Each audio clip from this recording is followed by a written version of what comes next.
Oke, silakan. Ya, dimulai.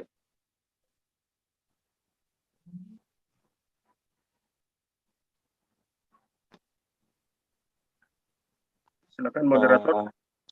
Baik, izin mulai Pak Bur. Ya.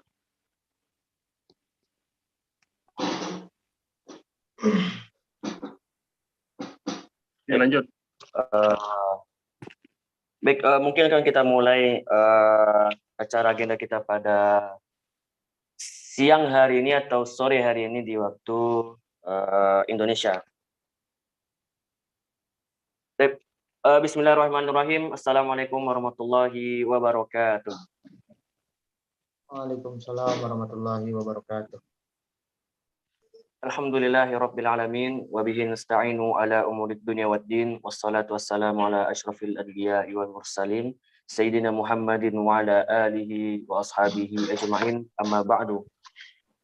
Alhamdulillah, kita puji Allah Subhanahu wa taala yang telah melimpahkan berbagai macam nikmat kepada kita bersama.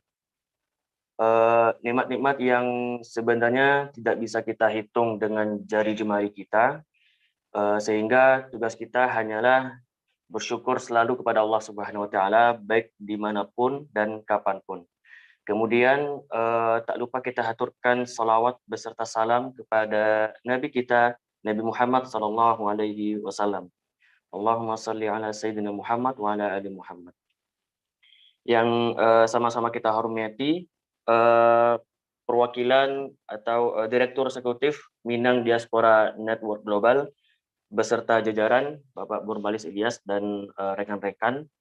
Kemudian yang kami hormati Bapak pengurus KMM Mesir, Ketua Daku Pancaputra dan jajarannya.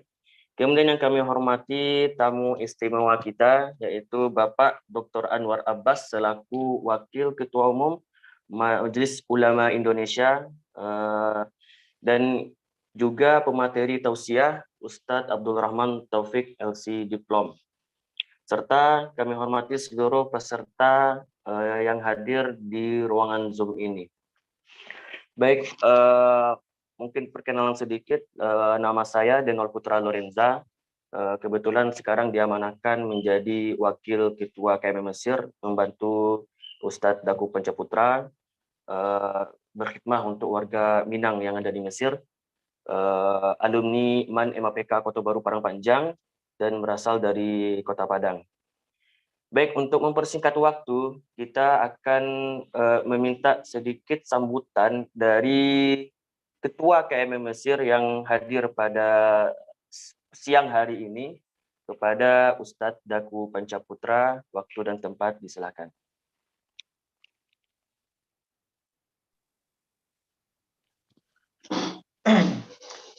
Bismillah wassalatu wassalamu ala rasulillah wa ala alihi wa sahbihi wa mawalah. Haikum bitahiyatil ahli jannah tahtil salam. Assalamualaikum warahmatullahi wabarakatuh. Waalaikumsalam. Alhamdulillah, segala puji bagi Allah yang mana pada kesempatan kali ini Allah masih memberikan kesempatan kepada kita untuk saling bertemu di waktu yang sama tapi dengan tempat yang saling berjauhan. Dan alhamdulillah Allah telah mengaruniakan di antara kita sebuah kemajuan teknologi yang kita kenal hari ini dengan nama Zoom seperti itu. Alhamdulillah, dulunya jauhnya pisahkan jarak, kini dipertemukan di Allah melalui kemajuan teknologi seperti itu. Alhamdulillah. Kemudian salat beserta salam kita doakan agar sampaikan kepada junjungan kita, Nabi kita, qudwah kita, Sayyiduna Muhammad sallallahu alaihi wasallam dengan hantaran doa Allahumma shalli ala sayyidina Muhammad wa ala ali sayyidina Muhammad. Semoga kita sadonyo dengan berselawat kepada beliau, semoga Allah kumpulkan kita itu bersama beliau hendaknya, dan semoga awak termasuk orang-orang yang ketika di hari kiamat kelak itu awak termasuk orang-orang yang mendapatkan syafaat dari beliau, insyaallah. Amin amin. mohon izin asatidz sekalian, para guru, orang tua kami, bapak-bapak kami, senior-senior kami yang ada di Minang Diaspora Network Global, dengan Pak Ketua Pak Balis Ilyas, kemudian juga guru kami, ayahanda kami, Ustadz Anwar Abbas, kemudian Bapak Dirwan Ahmad Darwis yang beliau terkenal sebagai penghubung antara Indonesia Malaysia seperti itu. Alhamdulillah kita bisa satu majelis bersama beliau, dan juga selamat datang juga kepada penceramah kita hari ini, senior kami juga guru kami di sini, Abang Abdurrahman Taufik di LC Diplom. Semoga tahun ini beliau diperlancarkan untuk menyelesaikan S2-nya, insyaallah, amin. Pertama, saya pribadi selaku Ketua KMM memohon maaf karena baru setelah pertemuan pertama ini pertemuan kedua yang saya pribadi hadiri, karena ada beberapa kendala yang memang itu mohon maaf bukan karena tidak menghargai atau tidak jawab apa gitu, bukan bukan nionie untuk menyepelekan atau bagaimana apa guru-guru sekalian, cuman karena ada beberapa keperluan anggota KMM yang menyebabkan Ambo tidak bisa hadir, semisal Merdeka Patang. Ternyata ada di antara adik-adik kita di Siko yang tiba-tiba mengalami sakit dan harus dilarikan ke IGD seperti itu, maka Ambo petang tidak sempat hadir. Itu yang pertama. Kemudian yang kedua, Ambo pribadi mengucapkan terima kasih atas bimbingan dari guru-guru kita di MDN, kemudian bimbingan dari para senior-senior, orang-orang tua kami yang ada di MDN yang senantiasa untuk membimbing kami, majan kami, mengajari caranya menjadi seseorang yang kurang, kalau bahasa orang awalnya Allah jadi kurang benar seperti itu. Dan semoga apa yang bapak-bapak, ibu-ibu, guru-guru kita di MDN sampaikan dan ajaran ke kami itu semoga dinilai pahala di sisi Allah Subhanahu wa taala, dan kami pun bisa melanjutkan estafet apa-apa yang Allah dijalankan atau yang Allah diperjuangkan oleh guru-guru kita di MDN dan orang-orang tua kita di MDN seperti itu. Ambo pribadi mewakili KMM Mesir memohon selalu doa yang pertama, kemudian yang kedua bimbingan untuk kami dan muda-muda kok agar ditunjuk ajai itu apa-apa ya ibu-ibu sekalian gitu. Karena kalau istilah orang awaknya darah baru setampuk, kalau umur setampuk pinang ya, seperti itu kan. Jadi masih muda, masih hijau warna, alun tahu harus ke manga, ndak tahu bara dalam lubuk, ndak tahu bara luasnya padang seperti itu yang akan kami jalani kamu pun. Mungkin itu saja dari Ambo.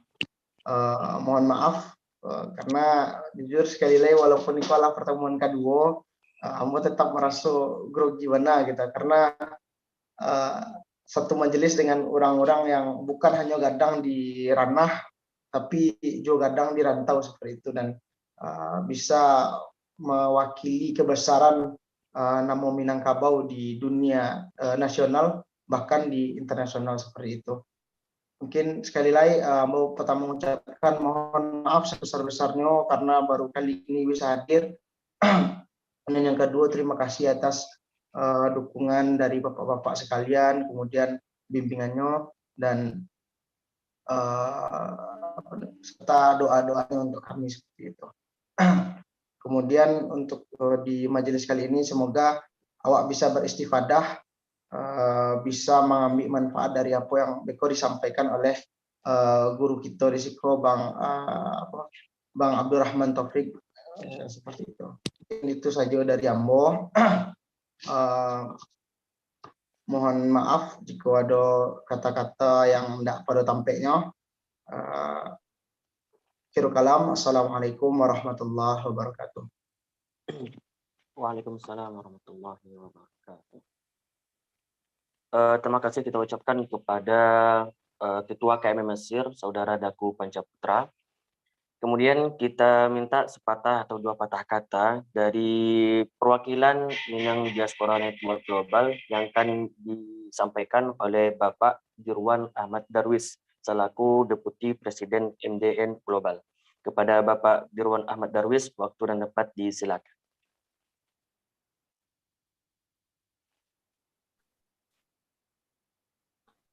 Bismillahirrahmanirrahim. Alhamdulillah rabbil alamin wassalatu wassalamu ala asyrofil anbiya'i wal mursalin wa ala alihi wa sahbihi rasulillah ajmain. Assalamualaikum warahmatullahi wabarakatuh. Waalaikumsalam Kepada warahmatullahi para wabarakatuh. hadirin yang kami muliakan, mewakili Minangkabau Diaspora Network Global, kami mengucapkan selamat datang dan selamat hadir di dalam forum virtual kajian Ramadan kali ini, yang merupakan kali yang keberapa ya, yang merupakan kegiatan yang diadakan oleh MDNG atau Minangkabau Diaspora Network Global. Seperti biasanya, tentu kami mengucapkan selamat dan kata hormat kepada yang pertama orang-orang yang akan kita dengar ceramah-ceramah beliau. Pertama, Ustadz Abdurrahman Taufik, LC Diploma. Kemudian moderator kita Denol Putra Lorenza, dan teristimewa tentunya kepada Buya kita Dr. Anwar Abbas MMAG, Wakil Ketua Umum Majelis Ulama Islam Pusat Indonesia. Tidak ketinggalan juga tentunya kepada Adinda Burmalis Ilyas, pada juga tadi ada kanda kita Pak Maskur, Datuk Perhatian dan Sebatang yang hadir pada kesempatan ini.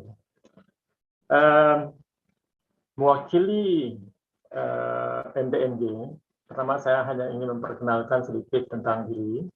Nama saya Dirwan Ahmad Darwis, berasal dari Baso, Kecamatan Sungai Sari Baso, Kecamatan Baso, Kabupaten Agam, dan tinggal di Kuala Lumpur, Malaysia. Topik kita pada sore hari ini adalah topik yang sangat sesuai dengan momen atau waktunya, yaitu masalah keutamaan Lailatul Qadar. Tentu ini sangat diperlukan karena kita sedang di dalam rentang waktu 10 hari terakhir, sebagaimana yang dilakukan oleh Nabi besar kita Muhammad Rasulullah SAW untuk menggiatkan amalan di 10 malam terakhir ini, dan mudah-mudahan kita mendapat Lailatul Qadar. Nah, untuk itu saya tidak akan berpanjang-panjang karena yang akan kita dengar itu, karena sambutan ini tidak perlu terlalu panjang. Oleh itu saya hanya mengucapkan sekali lagi supaya acara ini berjalan dengan lancar, dengan penuh khidmat, dan kita semua mendapat rahmat dan kurnianya. Ada yang lupa saya tadi, juga salam hormat juga kepada Arinda atau Ananda Daku Pancaputra sebagai Ketua Minang, KMM-nya apa ya? Pokoknya Ketua Mahasiswa Minang Mesir, kalau tidak salah ini. Sekali lagi, hanya sampai di sana. Saya ucapkan terima kasih. Selamat beracara. Wabillahi taufiq wa hidayah. Wassalamualaikum warahmatullahi wabarakatuh. Waalaikumsalam warahmatullahi wabarakatuh. Terima kasih kita ucapkan kepada Bapak Dirwan Ahmad Darwis selaku Deputi Presiden MDN Global. Baik, untuk seluruh para peserta yang ada di ruangan Zoom, alhamdulillah kita sudah kedatangan tamu istimewa, yaitu Bapak Dr. Haji Anwar Abbas selaku Wakil Ketua Majelis Ulama Indonesia Pusat. Baik, mungkin kita akan mendengarkan sedikit penyampaian dari beliau kepada Bapak Anwar Abbas. Waktu dan tempat dipersilakan. Terima kasih. Assalamualaikum warahmatullahi wabarakatuh. Waalaikumsalam. Waalaikumsalam warahmatullahi wabarakatuh. Wassalamu ala asyrafil anbiya wal mursalin wa ala alihi wa ashabi ajmain. Qala Allah ta'ala fil Qur'an karim a'udzu billahi minasyaitonir rajim. Bismillahirrahmanirrahim. Inna anzalnahu fi lailatul qadr wa ma adraka ma lailatul qadr. Lailatul qadri khairun min alfi syahr. Tanazzalul malaikatu war ruhu fiha bi'izni rabbihim min kulli amrin salamun hiya hatta matla'il fajr. Sadaqallahu al-azim. Bapak dari diaspora, ya pengurus diaspora Minangkabau yang saya hormati, adik-adik mahasiswa ya, yang sekarang S1, S2 atau S3 di Mesir, yang saya muliakan. Saya tidak tahu nih, saya bicaranya berapa menit ini? Lebih kurang aja. Berapa menit? Lebih kurang 30 menit, Pak. 10 menit ya. 30 menit kalau insya Allah. Berapa menit? 30. 30 menit. Ya. 30 menit. Saya akan coba manfaatkan waktu ini 30 menit ya. Saya bicara jam 4 lewat 20 dan saya akan akhiri jam 5 kurang 10. Ini topiknya tentang Lailatul Qadar ya. Ya, kita sebagai hamba Allah tentu saja ingin ya nanti dari akhirat kita dimasukkannya ke dalam surganya. Tetapi kalau kita baca surah Al-Qasas ayat 77 ya. Bismillahirrahmanirrahim. Wa bataghi fima ataqallahu darul akhirah. Wa la tansa nasibaka minad dunya. Wa ahsin kama ahsanallahu ilaik. Wa la tabghil fasada fil ardh. Innallaha la yuhibbul mufsidin. Ya, kita menurut saya ya sesuai dengan ajaran agama kita ya, adalah akan sangat baik sekali kalau kita memburu malam Lailatul Qadar. Ya, artinya kita berusaha di dalam setiap malam ya, di dalam bulan Ramadan ini untuk melakukan qiyamul Ramadan, menegakkan bulan Ramadan. Ya, saya mungkin barangkali ya tidak akan menekankan kepada qiyamul Ramadan dalam konteks yang sudah banyak dibicarakan orang. Dan juga saya mungkin barangkali tidak bicara tentang apa namanya Lailatul Qadar atau satu malam yang maknanya sama dengan 1000 bulan ya. Tapi saya mencoba untuk membicarakan kenapa sih malam itu sangat mulia ya. Ya, ada satu malam dalam bulan Ramadan yang mulianya ya, luar biasa ya. Dan salah satu penyebabnya itu adalah karena di malam itulah Al-Quran diturunkan. Jadi oleh karena itu kalau kita bicara tentang Lailatul Qadar, maka menurut saya kita tidak bisa atau kita jangan ya melepaskan kaitannya dengan Al-Quran. Itu. Dan Al-Quran itu adalah hudal linnas ya. Ya, hudal linnas. Alif lam mim zalikal kitabul la raiba fi hudal lil muttaqin ya. Ya, yang lebih spesifik lagi adalah dia akan menjadi petunjuk bagi orang yang bertakwa. Jadi kita yang namanya manusia ini, kita inilah makhluk Tuhan. Di mana kita sebagai makhluk ya punya kewajiban-kewajiban terhadapnya. Nah, di antara kewajiban-kewajiban kita terhadap dia adalah mengimaninya. Dan implikasi dari mengimaninya adalah kita harus mengikuti segala perintahnya dan menjauhi segala larangannya. Perintah-perintah serta larangan-larangan serta petunjuk-petunjuk dan pedoman-pedoman yang diberikannya itu semuanya termuat di dalam Al-Quran dan di dalam sunnah-sunnah Rasul ya. Dan kita manusia ini kalau seandainya kita ukur ya dari sisi keberuntungan ya. Kalau dalam surat Al-Asr kan sudah jelas ya, demi masa sesungguhnya manusia itu akan merugi ya. Jadi tidak ada orang yang beruntung kecuali gitu orang yang beriman ya, illalladzina amanu wa amilus sholihat, beriman, beramal soleh, watawassaw bil haq, watawassaw bis sabri ya. Nah, jadi kita bisa simpulkan beginilah.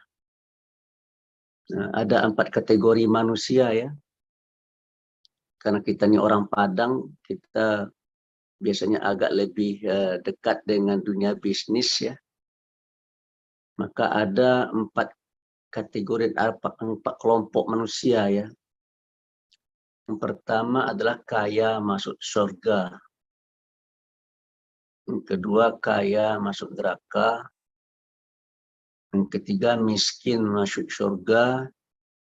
Yang keempat miskin masuk neraka. Yang terburuk adalah miskin masuk neraka.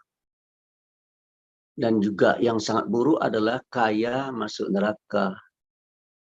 Yang baik adalah miskin masuk surga. Tetapi yang lebih baik dan terbaik adalah kaya masuk surga. Ya, untuk masuknya orang ke dalam neraka, itu ada ketentuan-ketentuannya ya. Dia mengingkari, dia kafir terhadap Tuhan ya, mengingkari segala perintah Allah ya. Atau dia berlaku munafik ya. Ya, kafir dan munafik dan musyrik. Itu sudah jelas orang-orang yang akan ditempatkan oleh Allah dalam neraka. Dan orang-orang yang akan ditempatkan oleh Allah di dalam surga adalah orang yang beriman dan bertakwa. Nah, oleh karena itu saya terus terang saja karena saya berhadapan dengan mahasiswa ya. Maka ya di dalam kata-kata orang-orang bijak ya. Ya, anak muda hari ini adalah pemimpin masa depan. Jadi Anda yang masih muda belia ini, hari ini adalah orang yang terlibat dalam sebuah proses menempa diri ya, untuk pada waktunya menjadi pemimpin dan mengambil alih kepemimpinan di negeri ini. Ya, oleh karena itu sebagai calon pemimpin, ya kita harus punya visi gitu. Nah, visi kita adalah ya kaya masuk surga. Tuh. Atau minimal miskin masuk surga. Jangan visi kita kaya masuk neraka, apalagi miskin masuk neraka. Oleh karena itu bagi saya, ya sesuai dengan ayat yang saya baca tadi dalam surah Al-Qasas itu, silakanlah engkau mencari akhiratmu ya, dengan apa yang ada pada dirimu, tetapi jangan engkau sampai lupa terhadap duniamu gitu. Ya, jadi kita jangan hanya sibuk beribadah saja gitu ya, tetapi mengabaikan urusan duniawi kita. Ya, dalam salah satu cerita kita baca ya Umar bin Khattab bagaimana marahnya kepada seorang anak muda ya yang menengadahkan tangannya ke langit, ya, rambutnya kusai masai gitu ya, dan tidak melakukan usaha lalu menginginkan supaya nasibnya berubah gitu. Jadi kata Umar bin Khattab, kalau engkau ingin berubah nasibnya ya kamu bekerjalah. Nah, oleh karena itu bagi saya ya kita diperintah oleh agama kita untuk bekerja, tapi kerjanya bukan sembarang kerja ya. Kerjanya itu adalah kerja yang masuk kategori amal soleh. Nah, saya ini pernah mendengar kuliah umum dari Profesor Dr. Abdul Ghani, ya, ahli bahasa Arab, orang Minang. Beliau dosen guru besar di IAIN Jakarta. Bahasa Arab itu kata beliau aneh. Dan tidak ada bahasa seperti bahasa Arab ini, keanehannya gitu. Bahasa Arab itu dipotong-potong, maka dia masih punya makna. Ya, seperti kita ketahui bahasa Arab itu kan minimal terdiri dari 3 huruf ya, meskipun salah satunya adalah huruf ilat. Nah, jadi kita oleh Tuhan akan dimasukkan ke dalam kelompok orang yang merugi kalau kita tidak beriman, tidak beramal soleh. Nah, saya akan membahas sedikit tentang amal soleh ya, sebelum saya pindah ke yang lain. Amal soleh itu kan adalah sebuah kata yang terdiri dari sebuah kalimat atau kata ya, terdiri dari 2 gugus ya, 2 gugus kata yaitu amal dan soleh. Nah, kalau bahasa Indonesia kita potong-potong, misalkan kelapa ya, kita buang ke-nya tinggal lapa, tidak ada artinya ya. Kita buang pa, tinggal kela, nggak ada artinya. Gitu. Tapi kalau bahasa Arab dipotong-potong ya, dia masih punya arti ya. Nah, ketika pendekatan ini saya diskusikan dengan Profesor Dr. Agil Al-Munawar, beliau agak terkejut juga. Saya belum pernah mendengar yang kayak begitu. Yang saya dengar itu adalah membacanya terbalik, misalkan robun gitu ya, robun, birun gitu. Jadi kalau kita bicara tentang rob itu pasti terkait dengan kebaikan gitu kan. Nah, kalau Profesor Dr. Abdul Ghani itu misalkan amal ya, itu tadi huruf ain, mim dan lam. Kita buang mimnya, kita ambil ain dan lam. Nah, di situ akan ada huruf ilat itu alin gitu ya. Alin. Ain dan lam di tengahnya kita kasih huruf ilahnya huruf alif. Alin, luhur. Itu. Jadi kata Profesor Abdul Ghani ya, kalau kita melakukan amal soleh, maka dia baru dikatakan amal soleh ya, kalau dia diarahkan dan diorientasikan untuk tegaknya dan dapatnya sesuatu yang luhur oleh kita dan oleh orang lain gitu. Yang luhur, yang mulia, yang terpuji gitu. Jadi sebuah amal soleh tidak akan dikatakan amal soleh kalau dia adalah berupa perbuatan yang tak terpuji. Kalau dia adalah berupa perbuatan yang tidak mengandung nilai-nilai keluhuran dan kemuliaan. Nah, yang kedua kita ambil huruf ain dan mim. Ya, ain dan mim itu umum ya, umum, universal. Nah, jadi kalau kita beramal ya, kita harus membawa nilai-nilai universal ke dalam perbuatan kita tersebut. Tuh. Nah, nilai-nilai universal itulah nilai-nilai yang dicari oleh para ilmuwan. Itu misalkan begini ya, besi dipanaskan memuai, tembaga dipanaskan memuai, emas dipanaskan memuai. Besi, emas, dan tembaga itulah parsial ya. Nah, lalu kita cari bentukan umumnya. Bentukan umumnya adalah logam.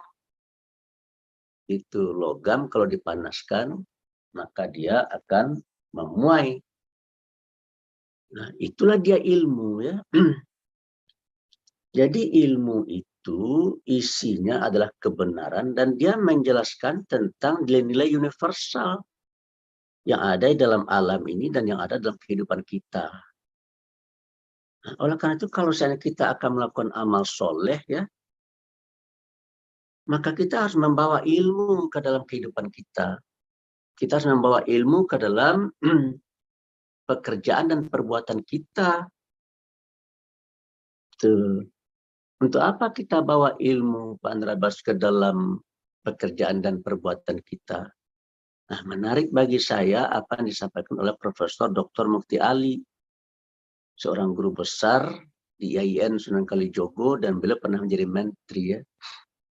Kata beliau begini, dengan seni hidup menjadi indah, dengan agama hidup menjadi terarah, dan dengan ilmu hidup akan menjadi mudah gitu. Nah, jadi kalau seandainya kita tidak membawa ilmu dan kita meninggalkan ilmu dalam pekerjaan yang kita lakukan ya, maka kita akan mengalami kesusahan. Karena tidak mustahil sebuah pekerjaan yang dilakukan tidak dengan mempergunakan ilmu, maka dia selain akan bisa menimbulkan kemubaziran, dia juga akan bisa menimbulkan bencana dan malapetaka. Begitu ya. Ya misalkan contohnya beginilah. Kalau kita membangun rumah 1 tingkat, dengan 10 tingkat itu adukan semennya tidak sama itu. Tuh. Kalau kita samakan saja adukan semennya ya, maka tidak mustahil yang 10 tingkat itu akan roboh. Gempa 4 skala Richter saja dia sudah bergoyang dan roboh. Nah, oleh karena itu kalau seandainya kita tidak ingin gedung yang kita bangun itu roboh, ya harus kita bawa ilmu gitu ke dalam kegiatan kita dalam membangun rumah tadi. Ya, dan kalau misalnya kita orang Padang ya kita kan sangat akrab dengan kuliner ya.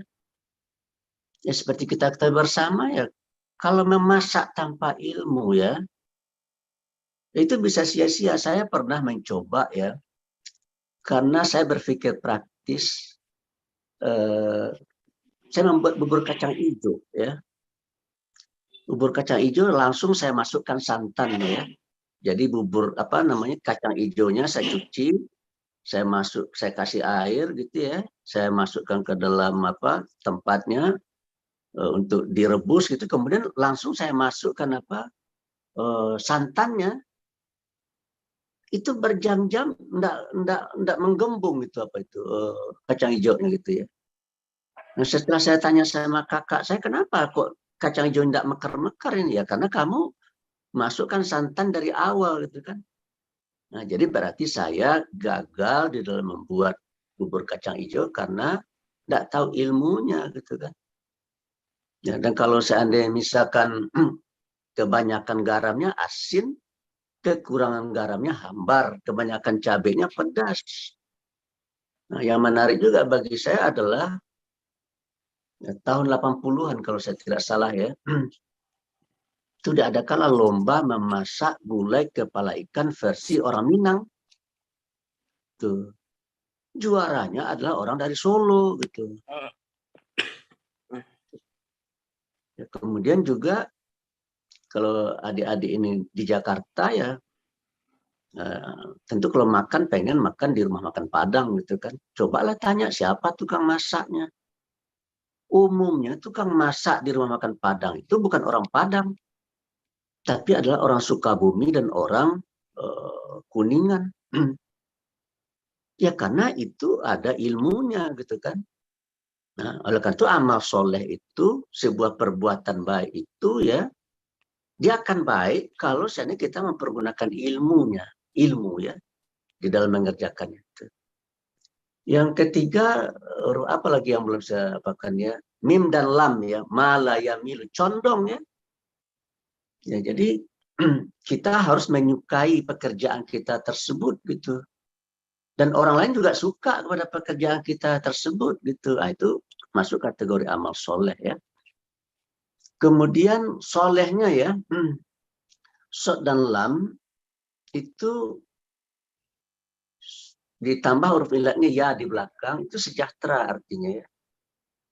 Jadi dengan demikian, sebuah pekerjaan akan dikatakan amal soleh kalau dia akan menimbulkan kesejahteraan bagi kita, bagi keluarga kita, dan bagi orang banyak.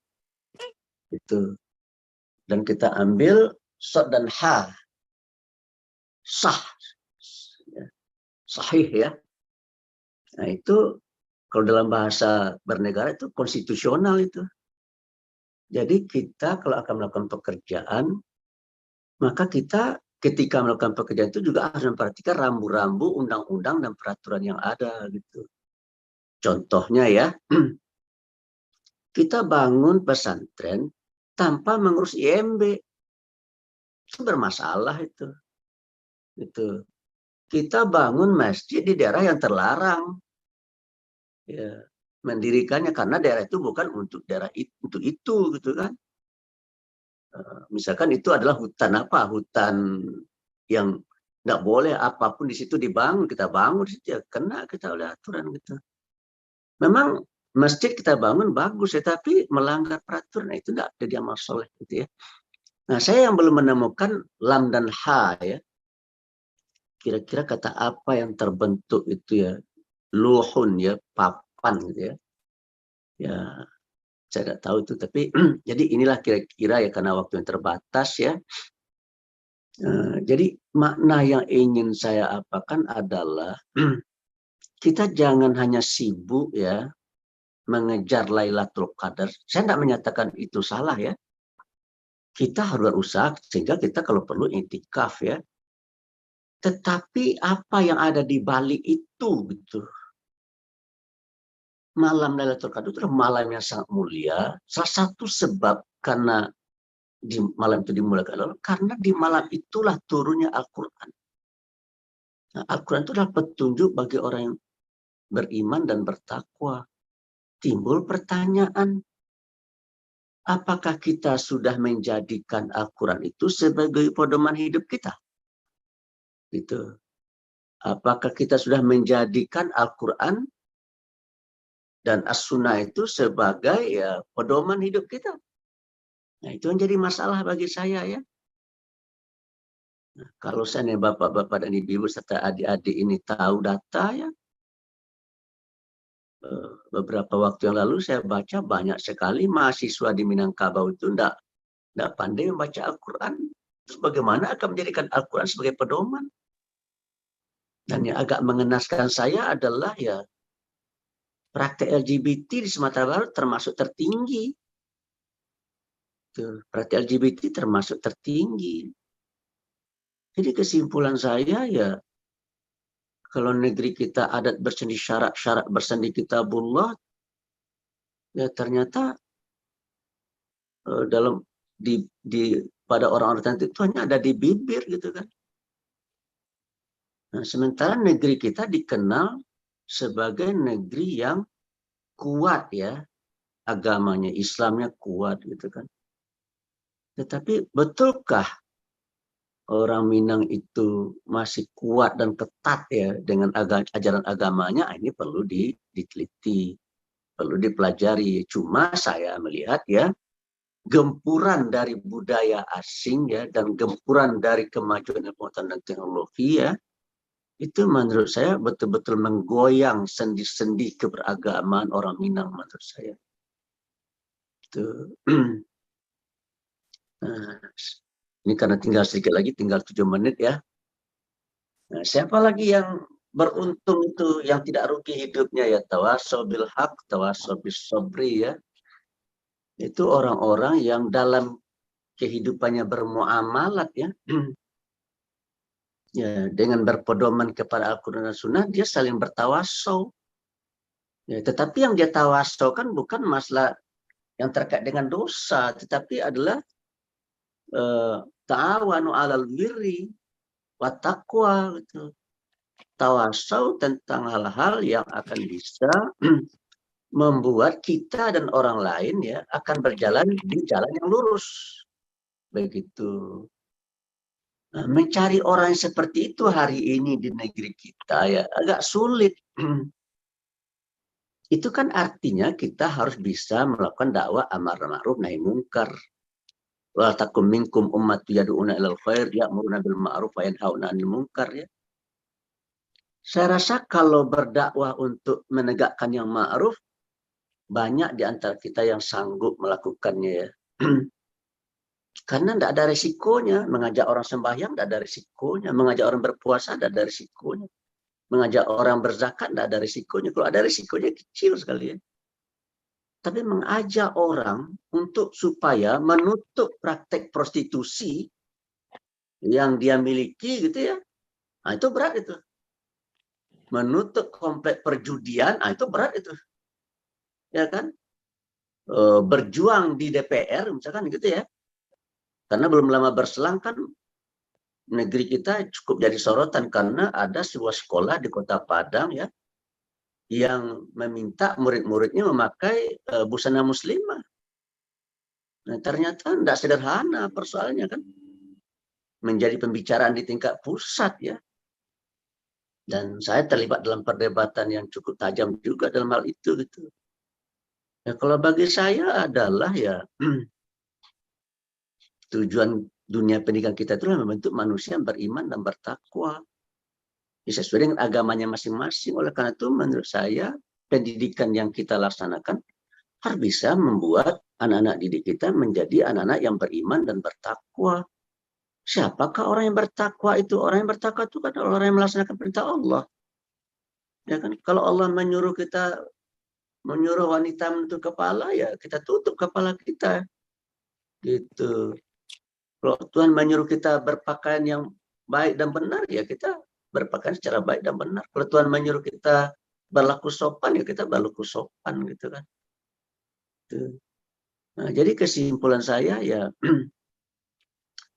ya apa namanya tawasau bil haq, ya itu tidak mudah ya, terutama yang berkaitan dengan dakwah nahi mungkar yang sangat susah ya, tinggal 5 menit nahi mungkar. Nah, oleh karena itu saya ingat ya, karena saya juga pernah ditegur oleh orang Panrabas kalau ngomong dengan keras-keras gitu kan ya. Tetapi saya sebenarnya tidak mau ngomong, tapi karena tidak ada yang ngomong, ya terpaksa saya ngomong. Karena saya ingat kata-kata Imam Al-Ghazali ya, suatu masyarakat akan buruk ya kalau pemerintahnya buruk. Gitu. Pemerintahan akan buruk kalau ulamanya buruk. Nah, kapan ulama itu akan dikatakan buruk ya? Kalau dia tidak berani menyampaikan kebenaran kepada sang penguasa gitu. Nah, adik-adik saya yang sekarang di Mesir ini kan umumnya belajar ilmu agama ini. Ini harus dicamkan betul ya. Ya, kalau orang berlaku baik jangan diburuk-burukkan gitu kan. Kalau orang berlaku benar jangan disalah-salahkan. Kalau dia benar, kita benarkan. Kalau dia salah, kita salahkan. Tuh. Tetapi di ujung ayat itu watawasau bis sabri ya. Kita harus sadar juga bahwa tidak mudah ya untuk menyampaikan kebenaran ya kepada orang yang kita dakwah itu. Jadi diperlukan kesabaran gitu. Nah, inilah mungkin barangkali ya. Dan bahkan tidak hanya sekedar sabar ya. Nabi Musa dan Harun disuruh oleh Allah untuk bertemu dan menemui Fir'aun. Ya, contoh figur yang paling durjana di atas muka bumi ini gitu. Tapi apa kata Tuhan, temui itu oleh kamu berdua yang namanya Fir'aun. Tapi katakanlah qaulan layyinan ya. Sampaikanlah secara baik gitu. Nah, inilah ya, jadi di bagian akhir ini saya ingin menyampaikannya, silakanlah kita bersibuk-sibuk untuk menyibukkan diri kita untuk merebut malam Lailatul Qadar ya. Tetapi menurut saya di balik itu ada satu pekerjaan yang sangat substansial, yang sangat fundamental, yang sangat penting sekali untuk kita lakukan bagi diri kita, yaitu untuk bagaimana menangkap maksud yang ada di balik malam Lailatul Qadar itu. Di mana maksudnya adalah bagaimana cara kita itu untuk bisa menjadi manusia yang dicintai oleh Allah, yang diridai hidupnya oleh Allah. Timbul pertanyaan, kapankah hidup kita akan dicintai dan akan diridai oleh Allah? Kalau seandainya kita bisa menjadikan Al-Quran dan As-Sunnah sebagai pedoman hidup dengan sebuah hadis, meskipun hadis ini juga diperdebatkan oleh ahli ilmu hadis ya tentang kesahihannya, tapi kesahihan itu kan dari sisi sanad ya. Kalau dari sisi matan menurut saya sangat kuat sekali ya. Nah, hadisnya bunyinya begini, disampaikan oleh Nabi ketika di Wada. Taraktu fikum amroini intamasaktum bihima falan tadillu abada. Kitabullah wa sunnatur rasulih.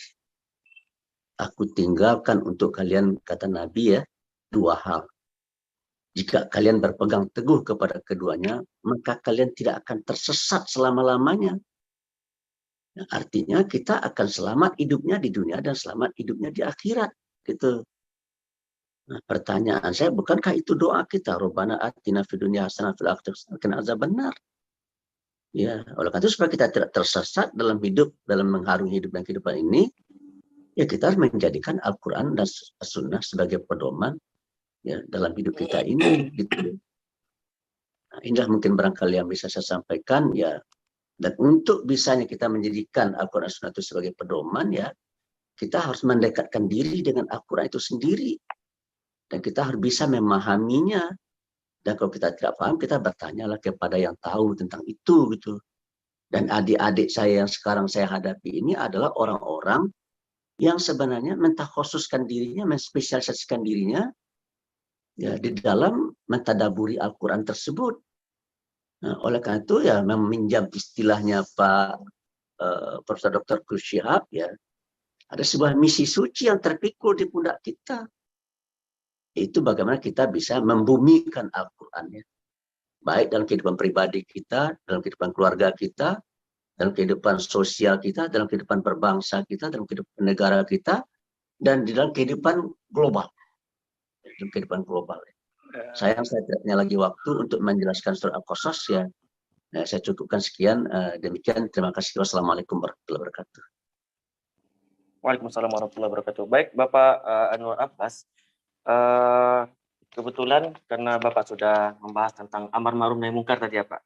Mungkin kita yang dari mahasiswa Minang di Mesir ingin tahu kira-kira menurut Bapak mungkin dari kacamata Bapak pribadi maupun dari kacamata MUI, bagaimana sih masa depan ulama Indonesia ke depannya, khususnya untuk yang ranah Minang, dan peluang dan tantangannya Pak? Ya kalau di Minang saya terjadi krisis ulama. Krisis ulama. Ya terus terang ya, tapi sekarang ada mulai yang muda-muda sudah mulai muncul. Tetapi yang generasi saya itu nyaris tidak ada, tidak terdengar ya. Umur saya sudah 67 tahun ya. Ya 1-2 lah ya bisa dihitung ya. Tapi syukur alhamdulillah sekarang ini saya lihat ada banyak ya, ketua umum MUI kita itu kan lulusan Mesir ya. Dan juga man berapa tuh? Man Kota Baru itu. Siapa tadi yang bilang Kota Baru? Man PK Kota Baru ya. Tuh. Dan juga ada ya banyaklah yang sudah mulai muncul kader-kader muda ya. Cuma jumlahnya menurut saya dibanding dengan ada di Jawa ya masih kecil ya. Persentasenya ya. Persentasenya masih kecil gitu. Oleh karena itu bagi saya ini maaf nih ya. Saya titip pesan lah sama adik-adik yang sedang kuliah ke Mesir. Karena ketika saya pergi ke Mesir ya, kesimpulan saya begini ya. Kuliah ke Mesir ini menurut saya tidak menguntungkan. Kenapa tidak menguntungkan? Karena sepanjang pengetahuan saya ya, kalau kita mau jadi ahli agama, ya kita harus tahu Al-Quran dan As-Sunnah dan bisa membaca kitab kuning. Tuh, dan kita fasih berbahasa Arab. Tetapi kalau kuliah ke Mesir sama dengan kuliah ke Sydney. Kita kalau kita ke Sydney ingin mendapatkan bahasa Inggris, agak sulit karena setiap hari-hari kita bergaul dengan orang Indonesia, karena orang Indonesia berjibun di Sydney itu. Dan saya pergi ke Kairo, ya di Kairo tuh banyak sekali orang Indonesia, orang Melayu. Saya pergi makan di rumah makan Melayu, ya itu semua orang bercakap-cakap Melayu itu. Jadi kesimpulan saya, ya, apa bedanya kuliah di Kairo dengan kuliah di Ciputat, itu bagi saya yang terpikir ya. Oleh karena itu saya terus terang ya, saya tidak setuju ya ada asrama Minangkabau, itu saya tidak setuju ya. Kecuali kalau seandainya manajemennya dirubah ya. Saya punya anak kuliah di Petronas, ya udah tamat dia ya. Itu oleh pemerintah Malaysia dibuat kebijakan ya. Di satu kamar itu tidak boleh ada orang Malaysia ngumpul, 2 orang tidak boleh. Itu harus yang dimasukkan dalam kamar itu adalah orang dari berbagai negara, sehingga mereka terpaksa berbahasa Inggris gitu kan. Nah kalau di Gonjong apa asrama Minang apa namanya, Gonjong Limo apa? Rumah Gadang, Pak, Rumah Gadang. Rumah Gadang ya. Itu orang dari Surabaya, orang Minang, anak-anak orang Minang dari Surabaya tidak pandai berbahasa Padang, sampai di Kairo bisa berbahasa Padang. Bagaimana itu ceritanya? Tapi tidak fasih berbahasa Arab gitu. Teman saya 2 tahun ke Mesir ya, tidak bisa berbahasa Arab. Coba bayangkan itu ya. Ya karena terlalu banyak orang Indonesia di sana. Oleh karena itu saya minta, dan saya sudah tanya ya. Ya ini konteksnya kita bagaimana melahirkan ulama ya. Tidak bisa saya bayangkan ulama tidak ngerti bahasa Arab, tidak bisa saya bayangkan itu ya. Ya sementara kuliah di Al-Azhar itu kan satu arah saja ya, dari dosen ke mahasiswa tidak ada dialog. Kapanlah kita apa? Oleh karena itu saya terus terang ya, sebaiknya menurut saya Rumah Gadang ini tidak hanya dihuni oleh orang Minang saja, tapi orang dari berbagai negara ya dimasukkan ke situ, dan bahasa yang dipakai sehari-hari bukan bahasa Padang di sana gitu. Kalau perlu dibuat larangan berbahasa Padang, siapa yang berbahasa Padang di rumah Gadang itu dicukur kepalanya seperti di Gontor itu. Gitu. Supaya tujuan kita untuk menguasai bahasa, sepanjang pengetahuan saya ya, bahasa itu kalau tidak dipakai hilang dia. Bahasa itu saya ini terus terang, saya jurusan bahasa Arab, tidak pasti saya berbahasa, karena jarang saya pakai. Sementara saya tidak pernah belajar bahasa Inggris secara sungguh-sungguh, tapi saya kalau dalam event-event internasional saya pakai bahasa Inggris saya. Dan saya otodidak saja gitu kan gitu ya. Jadi kesimpulan saya ya, kalau sana itu pertanyaannya ya orang Minangkabau menurut saya sedang mengalami krisis dalam hal keulamaan ya. Dan orang Minangkabau berharap kepada adik-adik yang sedang kuliah di Kairo ini, yang sedang kuliah di Timur Tengah ini gitu. Nanti kalau kembali ya jadilah ulama, dan kalau tidak jadi ulama ya jadilah pengusaha gitu kan ya. Kalau hari ini di negeri kita yang menjadi penentu di negeri kita, tahu tidak siapa hari ini? Bukan politisi, bukan tentara dan polisi ya. Yang jadi penentu di negeri kita adalah pengusaha, yang disebut istilah 9 naga kuning gitu. Oleh karena itu bagi saya ya, saya juga pernah berbicara di depan mahasiswa Indonesia yang ada di Mesir ya. Ya salah satu titik pesan saya adalah ya, mumpung kalian masih ada di Kairo ya, yang punya bakat-bakat bisnis ini ya, supaya membuat jaringan lah gitu ya. Kan kalian berkenalan dengan manusia dari berbagai negara, kan buatlah jaringan, dan kemudian ya bangunlah jaringan tersebut ya, dan manfaatkan jaringan itu gitu. Karena kunci sukses orang terkaya di dunia yang namanya Bill Gates itu ya ada 3 ya. 1 trust, yang kedua innovation, yang ketiga networking. Networking itu kan jaringan. Dan itu setelah saya telusuri ya, ternyata itu sifat Nabi ternyata. Trust itu akan tercipta kalau ada sidik dan amanah. Innovation itu adalah fatona. Networking itu tabligh itu. Itu balagha yuballighu ya, tabligh itu. Ini mungkin barangkali ya saya dan untuk melakukan amar ma'ruf nahi munkar di Indonesia sangat susah hari ini ya. Ya karena hukum di negeri ini tajam ke bawah, tumpul ke atas. Dan itu menurut Jeffrey Winters dan Noam Chomsky ya itu wajar itu. Karena memang begitu, yang menjadi penentu satu negara itu adalah orang yang mengasih sumber daya material di negara tersebut. Artinya para pemilik kapital. Dan menurut Milton Friedman ya, bila economic power dan political power sudah ada di satu tangan, satu kelompok ya, maka dia akan melahirkan rejim yang tiranik. Rejim tiranik itu apa? Rejim yang zalim, di mana hukum tajam ke bawah, tumpul ke atas, dan itulah yang sedang terjadi di negeri ini ya. Itulah sekarang yang sedang terjadi di negeri ini. Oleh karena itu menurut saya ya apa yang ditanam hari ini kan buahnya nanti di masa depan ya. Tidak kita tanam hari ini langsung bisa kita petik hari ini kan gitu ya. Apa yang ditanam oleh pemimpin hari ini itulah yang akan Anda tuai di masa depan. Oleh karena itu dalam kesimpulan saya ya, kalau seandainya anak-anak muda hari ini dan para mahasiswa hari ini tidak kritis terhadap situasi dan kondisi yang ada ya, maka yang akan mereka hadapi adalah masalah ya, di masa depan, di mana ketika mereka tampil sebagai pemimpin dan pelaku di negeri ini. Itulah mungkin barangkali ya, saya rasa cukup sekian ya. Terima kasih sudah menyita waktu lebih 10 menit ditentukan. Ya, Pak Anwar. Ya. Ya, kita sebenarnya minta Pak Anwar lebih bicara mengenai masa depan ulama Minang ini saat ini ya. Mungkin tadi mengalami krisis. Kira-kira apa penyebab terjadinya krisis ulama sekarang ini Pak Anwar? Apakah kemarin Pak Azumardi, Prof. Azumardi kemarin ketika bicara beliau mengatakan bahwa salah satu faktor berkurangnya ulama Minangkabau dibandingkan daerah lain karena ada lokus. Ya. Lokus itu yang mungkin beliau mengatakan seperti pesantren di Sumatera Barat yang relatif sedikit ya, katanya dihitung jari. Sementara kalau di Jawa itu puluhan ribu.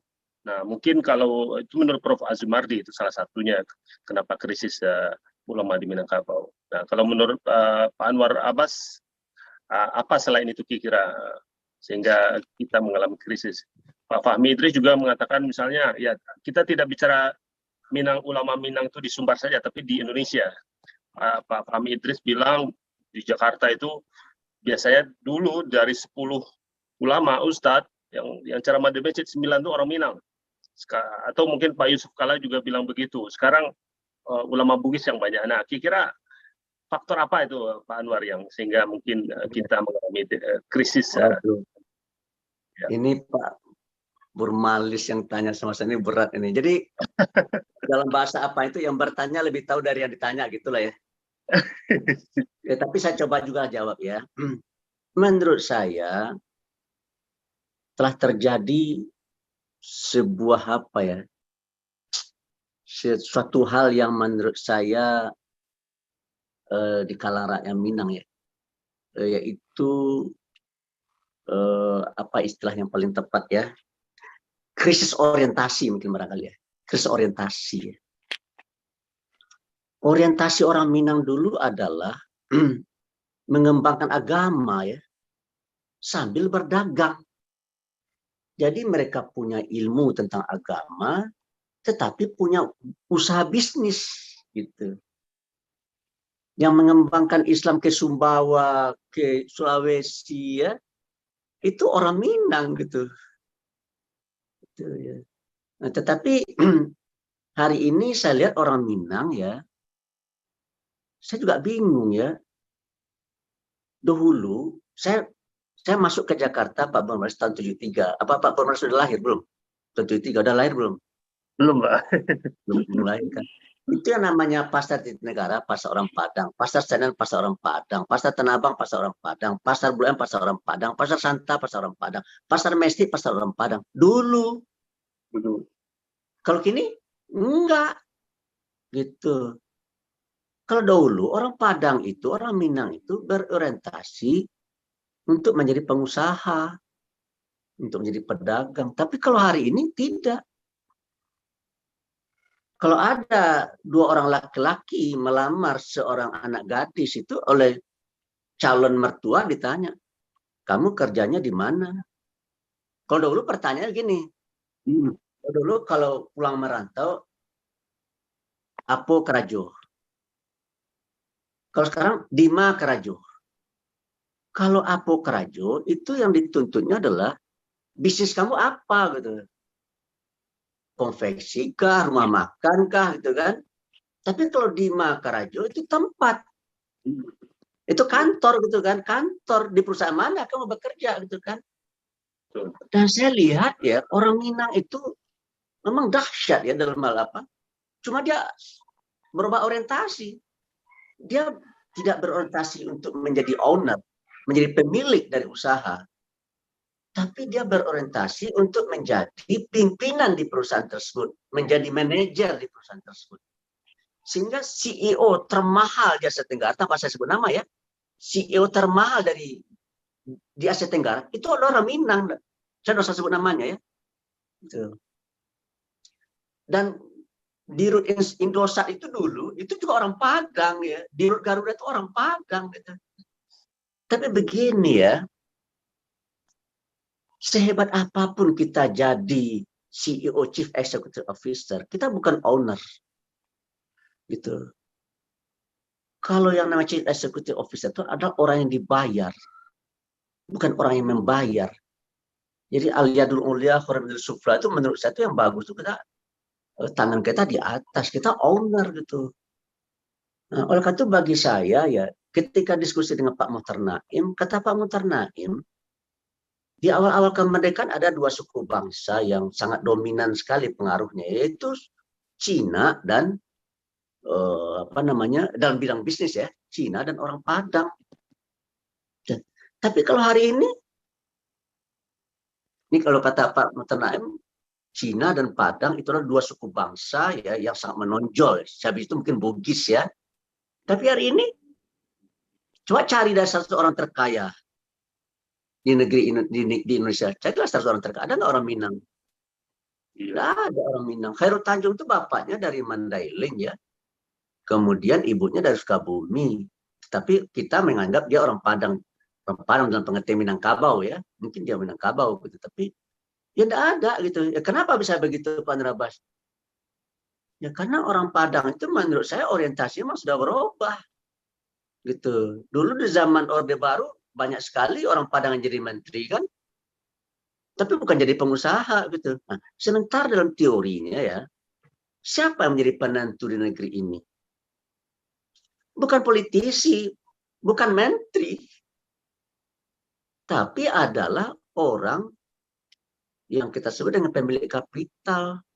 Pertanyaan saya, menurut saya ada dua hal yang berdempet yang dilakukan oleh orang Padang. Agama satu, usaha satu. Bisnis maksud saya ya. Tapi kalau hari ini agama masih tapi sudah menipis. Tetapi dunia usaha boleh dikatakan sudah ditinggalkan oleh orang Padang ya. Usahanya yang saya maksud itu entrepreneur ya.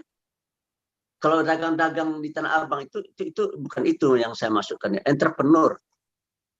Mungkin barangkali bisa diakses nanti Ciputra ya di YouTube ya. Apa kata Ciputra? Kamu tahu berapa jumlah perusahaan publik dalam bidang properti? Dia bertanya kepada seorang wartawan. Wartawatinya itu menggeleng-geleng kepala nggak tahu. Jumlah perusahaan publik dalam bidang properti ada sekitar 45 sampai 50. Kamu tahu dari 45-50 itu berapa yang dari penduduk asli? Wartawati juga nggak tahu. Hanya satu cuma yang dari penduduk asli. Nah, siapa yang belum situ saya juga nggak tahu itu ya. Dan saya itu bukan orang Padang itu gitu. Kesimpulan saya bukan orang Padang gitu kan. Jadi kesimpulan saya hari ini adalah Pak Burmalih kan suka juga menyebut membangkit batang terandam ya. Dan kita kan sering menggemakan membangkit batang terandam.